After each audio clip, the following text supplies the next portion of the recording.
Gente, a gente tem falado de tantos assuntos aqui nesse podcast, assuntos envolvendo o nosso mercado, né? Tecnologia, equipamento, cosmetologia, produtos, inovações, mas tem uma coisa que a gente quase não tem falado ou falado pouco. Quando a gente sofre alguma acusação, alguma denúncia dentro da área por estar desenvolvendo algum trabalho indevido, muitas vezes não está, é um equívoco, como proceder? Isso é uma coisa que quase ninguém sabe lidar, especialmente em épocas que tu sofre denúncia e tu é a primeira no Brasil a sofrer denúncia, que nem a justiça sabe como resolver.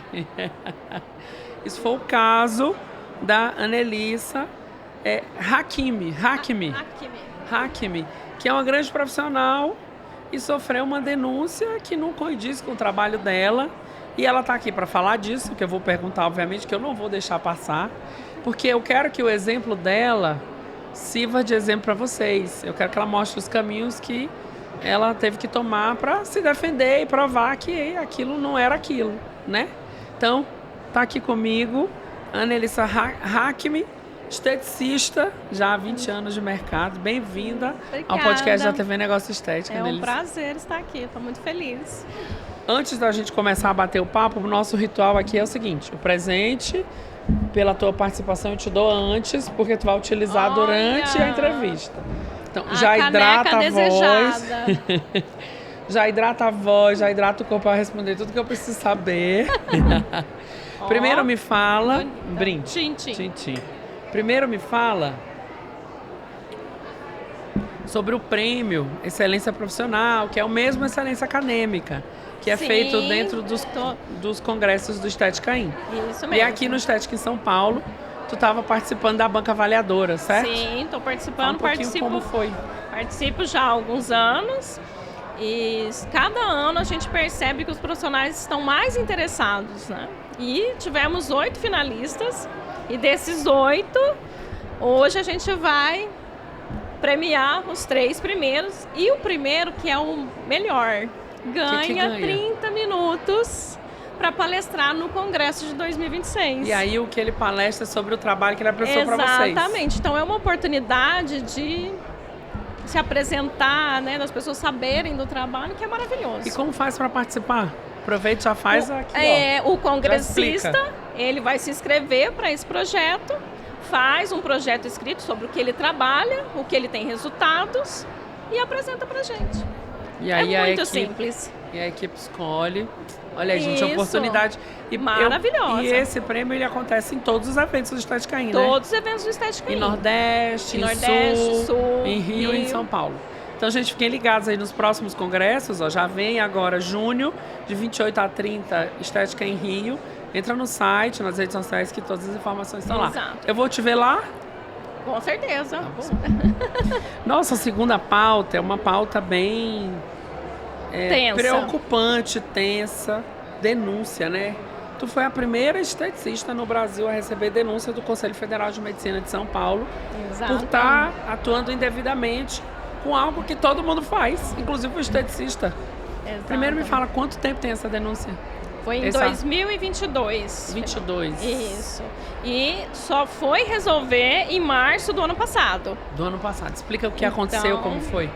Eu estava terminando a minha pós em estética avançada e recebi, divulgando que a gente podia fazer, o esteticista podia fazer, porque tinha uma lei que nos permitia fazer. E aí, uma foto da última aula de pós-graduação, eles embasaram, né? Embasaram a denúncia, justificando que eu estava fazendo um procedimento invasivo e também que eu estava dando curso, porque eu divulgo o curso, né? Eu sou professora há muito tempo, então eles se confundiram ali, falando que no meu local, na minha clínica, eu estava divulgando o curso, dando curso sobre essa questão. E naquela época, não fazia. Eu estava ainda aprendendo. E foi muito tenso. E aí, outro argumento também é que nós não temos conselho, não tinha um órgão fiscalizador e que eu era um risco para a saúde pública.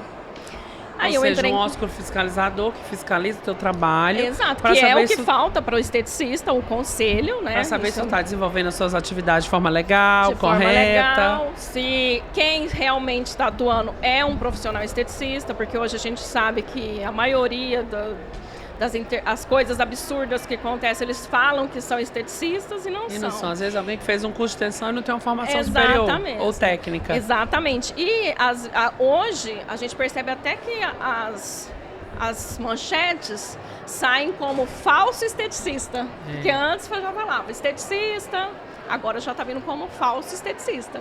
Né? Então, já é algo também que a gente percebe que as pessoas estão percebendo o tanto que é importante o profissional. Tá, mas e aí? Tu sofreu a denúncia, procurou a Anesco? Aí eu procurei a Anesco. Para te ajudar. Exatamente. Que é a Associação Nacional dos Esteticistas e Cosmetólogos. Saber o que fazer, gente, que caminho andar. Exatamente. Eu era associada à Anesco. Eu contribuía também com a parte eu tive uma parte da diretoria que eu contribuía, ajudando, tirar dúvidas, essas coisas. Falei, olha, eu sofri uma denúncia. Aí, prontamente, eles acataram e o Dr. Frederico fez a minha defesa. Que é o teu advogado. Que é o meu advogado. E essa denúncia vai para a justiça? Foi, e o juiz, aí teve audiência. Aí eles te convocam para tu explicar, falar e tudo. Isso, e foi presencial, né? Foi lá em Uberlândia.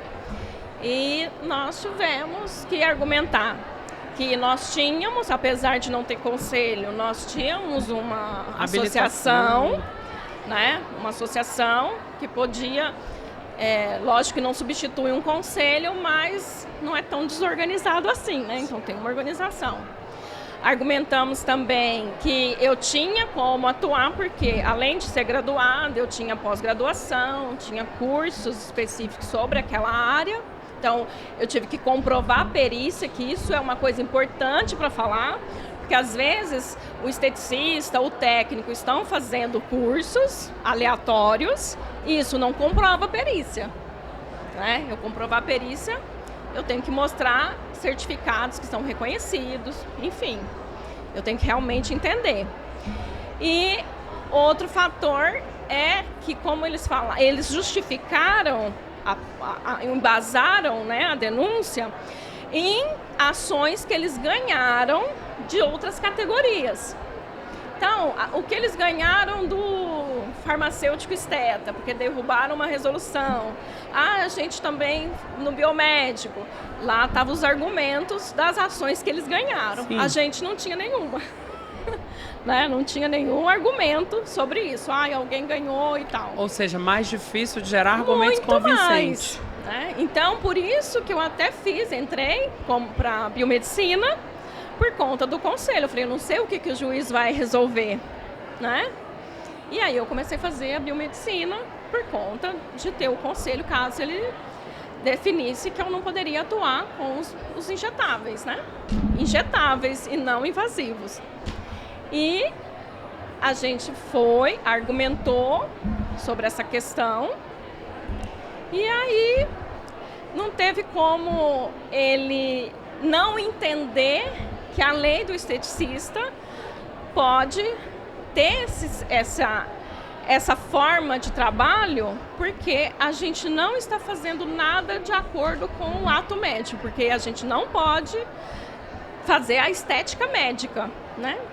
E a gente foi e conseguiu ganhar. Então, foi arquivado. 2 anos, né? 2 anos. Processo durou. Foi 2 anos o processo. 2 anos. E, então, eu fiquei muito feliz. Eu falo que é algo que a categoria ganhou, né? Não foi somente eu. Lógico que a gente precisa de um conselho para fiscalizar, e esse foi o argumento também, porque a nossa lei ela já fala que a gente pode atuar desde que não seja estética médica. Né? As outras categorias precisam da resolução do conselho. Né? Então, a gente pode atuar. E foi isso que ele definiu, que eu poderia atuar, que não era incabível essa colocação. E aí serviu de jurisprudência, né? Para as outras que vieram, porque depois veio e aí começou a surgir mais denúncias. Mas no momento eu fiquei bem Foi a experiência para a justiça. Ai, meu Deus. Mas é bom, gente, porque abriu caminhos para ajudar os profissionais. Exato. Há outros que, de fato, foram injustiçados com a denúncia. Exato. E outros que não, porque a gente sabe que tem gente que faz errado mesmo. Sim. Que a denúncia Por isso tem que validade. tem que ter. A gente precisa do conselho para fiscalização. E precisamos o mais rápido possível, porque é isso que a gente está vendo, essas aberrações. Falando em conselho, tu que faz parte da associação, como que anda isso? Está em que pé? O momento, consegue me dizer alguma coisa? Não, tá bem complicado, porque são várias categorias, existe aí algo que vai além, né, do Ministério da Saúde. Uma vez eu fui a Brasília para poder argumentar também lá, e é mais complicado por conta do Ministério da Saúde. Ele tem que colocar o esteticista como um profissional da saúde pelo Ministério da Saúde. Né? Reconhecer, porque nós somos reconhecidos em outros âmbitos, né? No MEC, beleza, entendeu? Pelo MEC, tá na CBO, mas ainda tem essas questões. É uma questão política também. É um longo caminho para andar. É um longo caminho. Eu sou fisioterapeuta, a gente já passou por isso. Exato. A profissão tem 50 anos de regulamentação, 50, 54, se eu não me engano. É uma reserva de mercado, né? Que os médicos querem.